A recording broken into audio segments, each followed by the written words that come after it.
We'll make a key blank for Suzuki by 2m2tank CNC key cutting machine. Here we select Generate Key Type.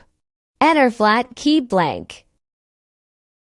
We'll search Suzuki over here.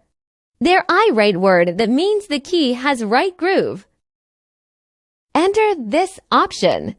There is a reminder that says we need Super Key Blank T. Click Continue. Select cutting for the first time.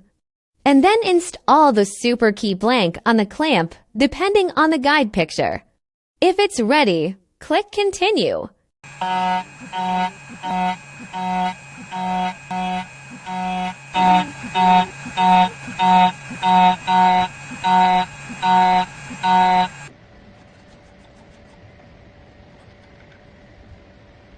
And next we have to change another side. If it's ready, please click Continue.